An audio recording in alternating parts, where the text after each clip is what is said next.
you drive here? No, we flew. Great. Welcome to Washington. Thank you.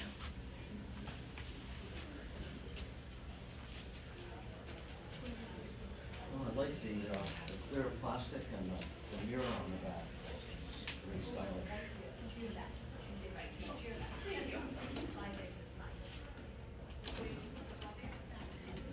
Is that a moving?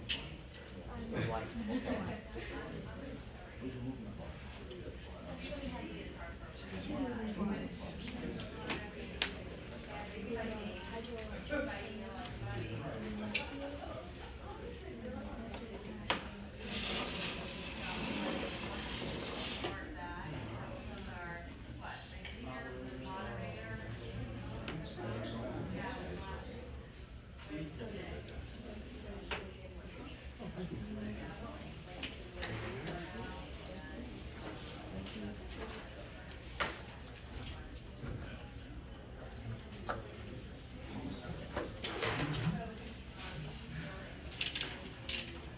Are you the mayor? I am not. You're not. Chief engineer.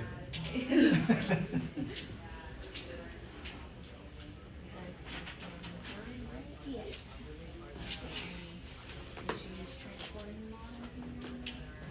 It was a little messed up. We shipped it through FedEx, but it wasn't too hard. None of our actual business just It's surprising, isn't it? yeah. And it was all put together before you shipped it. Oh, yes. Came this way. Wow. We had to disassemble some of the taller Sure. things, but We do a lot of FedEx shipping out of my office, but I'm not sure they handled it as well as they did this. Right. we used a lot of bubble wrap. I can imagine. That was not part of your $100 swim back, was it? No.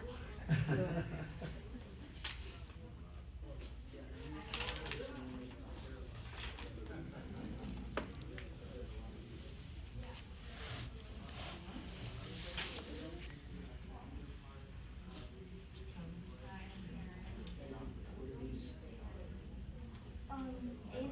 Inside of our city, these are single family homes. Oh, okay. But in real life, they were actually part of a zone's children.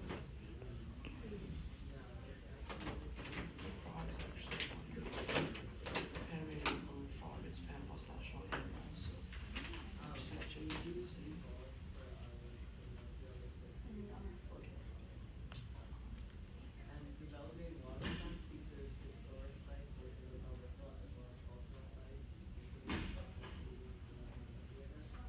How many people worked on this? We had 8 in our team. How many are here? All 8 of us. Oh, here, nice. Oh, We're all here. Yay. Oh, nice, nice, great job. So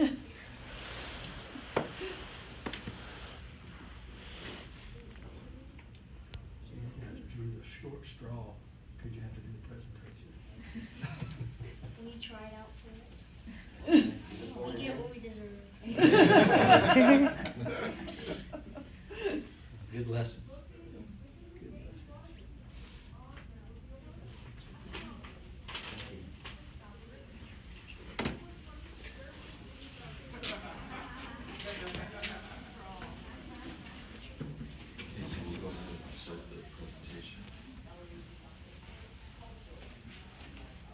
Welcome to Cities of the Century, a game show that highlights the unique characteristics of historic cities with a little game show twist. I am your host, JJ Hawkins, and our topic today is La Tierra Prometida, or Promised Land in Spanish. This city is located in Breda Bay, which ensures warm temperatures all year round. The mayor of the city is Jose Clarpano. Now, let me introduce our final 2 contestants for this competition. We have Philip North, a civil engineer who helped design the infrastructure of the city, and Cameron Tedrick, a local historian.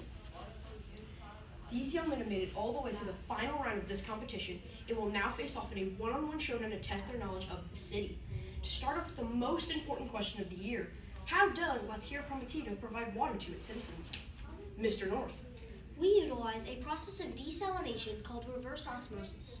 Our chemical and mechanical engineers invented the structure of a jellyfish with multiple rods extending down into the water. Stretched around these rods is a semi-permeable membrane. The tide exerts enough force to constantly push the water through the membrane where it is sucked into the pods. The excess byproduct of brine is denser than seawater and sinks into collection tubes where it is sucked into a separate plant. Then, the purified water is expelled from our city's specially made waterfalls, where it passes through an even finer membrane, extracting remaining toxins. We invented a flexible transparent polymer for the tubing to transport our purified water, avoiding copper and lead. Through this, we use solar disinfection, or SODIS, eliminating the need for chlorine. How is this a resilient and sustainable water source? Mr. North. Since low-pressure systems have a slow production rate, we need a very high surface area of the membranes for the reverse osmosis unit to function efficiently with enough capacity for our city.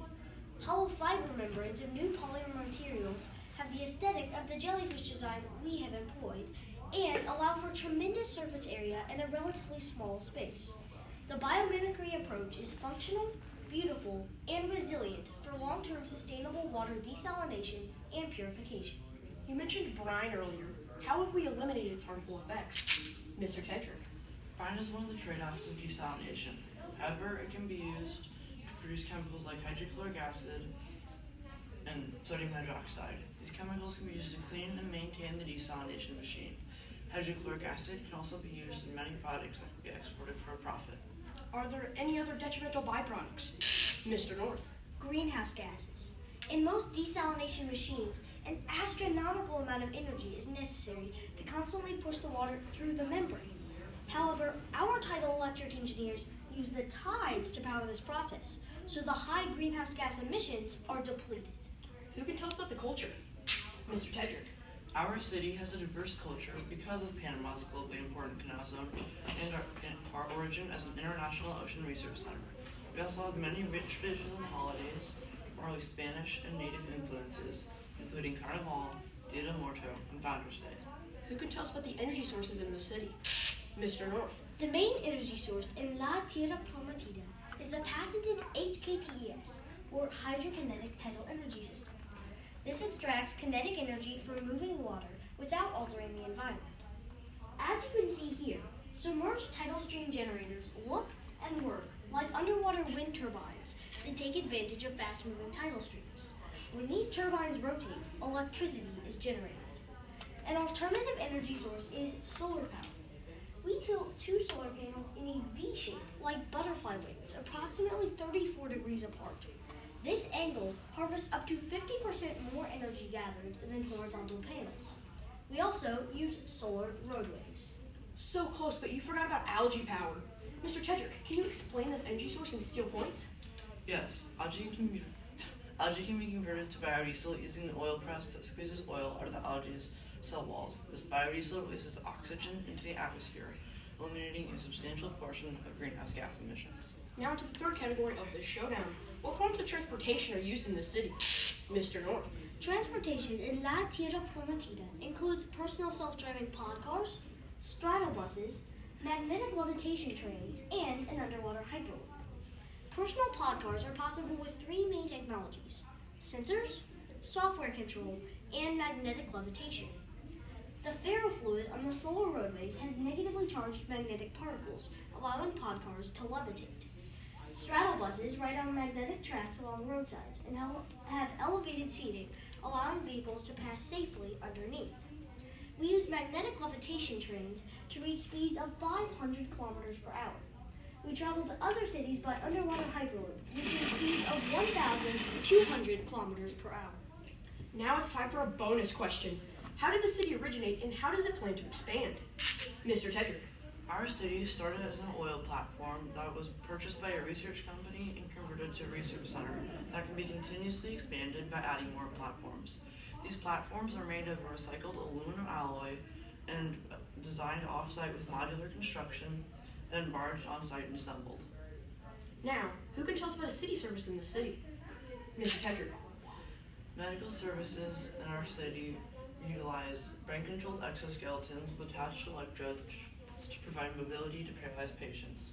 We also use nanobots to deliver cutting-edge nanoparticle medicines through the veins of patients. Who can tell us about another city service? Mr. North. Our city's fire departments use extinguishing grenades. These grenades are held under high pressure, installed in the walls of homes, and filled with the tetrachloromethane to extinguish the flames. We also use firefighting hydrants. These miniature drones are made of fire-resistant carbon fiber and have infrared cameras seeing through smoke and walls. They then send signals to life-size robotic firefighters, allowing them to rescue victims. Who can tell us about the sanitation services? Mr. North. Our city uses gray water from bathroom sinks, showers, tubs, and washing machines to water decorative plants and to flush toilets.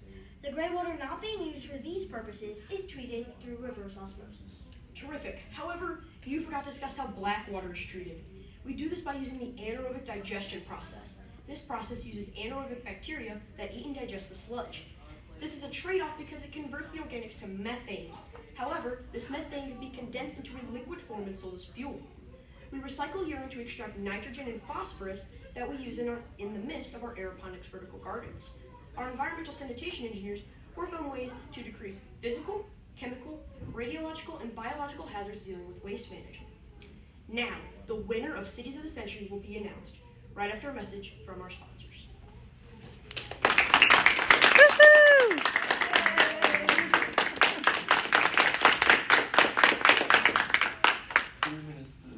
5 minutes of questions. 5 minutes of Yeah. questions, okay. I have a question. What was the coolest thing you learned about La Tierra Prometida? The actual city. I'm not really sure what the coolest thing I learned. There was a lot of cool things. Probably the coolest thing for me that we learned about our city was how we would be able to make it a floating city, because that is not something that many people today see as a real possibility. However, we learned ways that we can use recyclable metals such as our aluminum alloy to have buoyancy and allow for lighter materials. We learned how to have a nice place where we are in a tropical location, however, out of like the hurricane zones and earthquakes. So really learning how to create a floating city in itself was probably the coolest thing. For me, one of the coolest things was learning how, depending on the position of solar panels, you are actually able to extract more energy. By putting them 34 degrees apart like butterfly wings, you can actually extract 50% more energy than just normal horizontal panels. I just felt that was really neat and that I had never heard of anything like that before. I didn't either. That is cool. You worked as a team with 7 people, and that's great. You must have had some disagreements at times. And how did you resolve those conflicts? So, one of the earlier disagreements we had was on the location. And the way we solved that one was we ended up doing a little bit of research into it, and showing our whole team the research and taking a vote on it. Yeah, so we were split between 2 locations in the Gulf of Panama. So there's the Gulf of Panama, and then inside of the Gulf of Panama there's the Gulf of Paria. So we were split between having the Gulf of Panama, which would make it where we had a lot more space to expand, and then the Gulf of Paria, where we'd be closer to the shoreline, so easier trade routes. You'd be closer to big cities, so more tourism. So after looking into all of these different factors, we had decided as a team on a vote that we would decide to go with the Gulf of Paria just because of the benefits of the tourism and the easier transportation. And I think that I can say for all of us that we're all happy with our decision.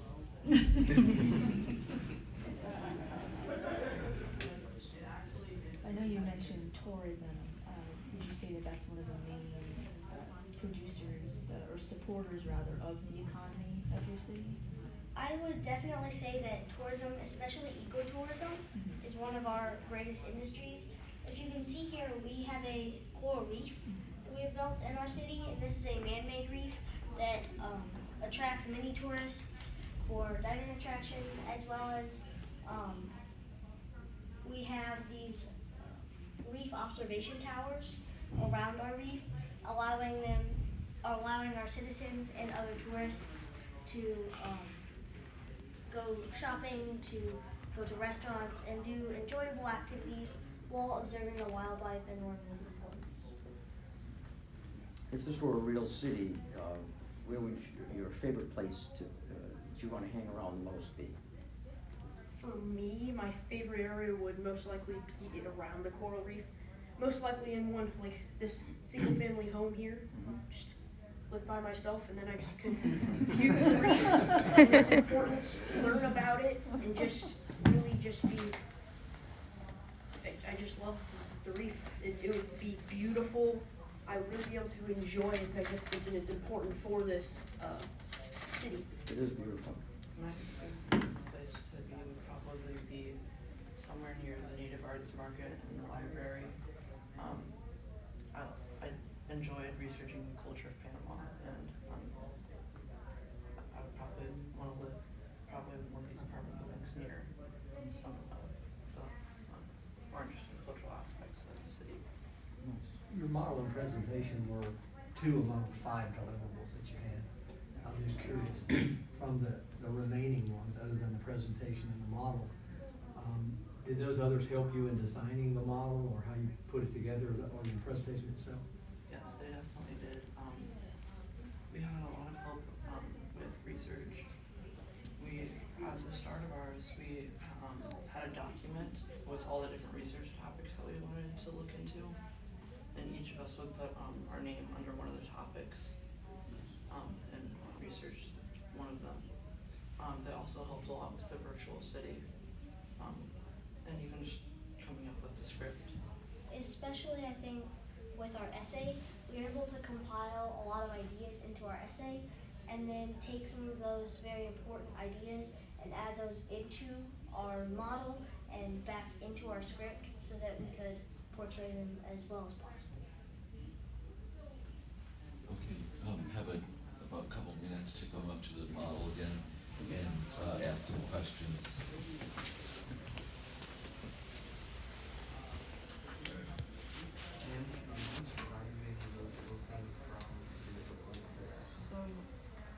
So, the copper wire, when you put a battery in it, since the magnets are actually conduct electricity, turns the whole copper wire into an electromagnet, that actually just pulls the whole thing along. Do positive side first. Make sure it's lined up. There we go. How did you guys come up with that? These are hyperloop experts. He's the guy. So we started looking onto it pretty early when looking into it when we started at the beginning of our project, and because we wanted to have it as one of our moving parts, and we looked into a few ways to get it to work. One of them was just a pulley that pulled it through, and another one was having just a little track like with a magnet on the bottom that would pull it through. And we decided on this one, but at the beginning of our project we were having trouble getting it to work because of getting the copper coil on the right length and getting the magnets to touch it all the time was a little bit difficult. We couldn't figure out what was wrong. But we put a little bit more time into it at the end, and we were able to get it to work really well. A lot of trial and error. I was curious about your thinking on the living pods. What made you come up with that concept? Well, we had really originally just had our residential buildings, and these are large apartment buildings. But then when we were going through it, thinking about places that we might live, we realized, well, we have nowhere for people who don't want to live in a large apartment building to go. So we had come across these and thought that they would be the perfect replica of a single family home. And so that's what you see today. What do you think you might like to study when you go to college? Engineering. Yeah, probably either mechanical or I definitely want to be an engineer. Just not quite sure which type of engineer yet.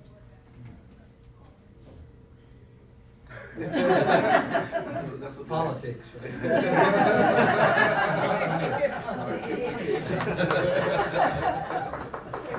engineer is a good answer. Any answers? This is really, really fantastic, guys. I must say. Okay, let's thank our presenters again. Can I take a picture with you guys with this? Yeah? That's okay?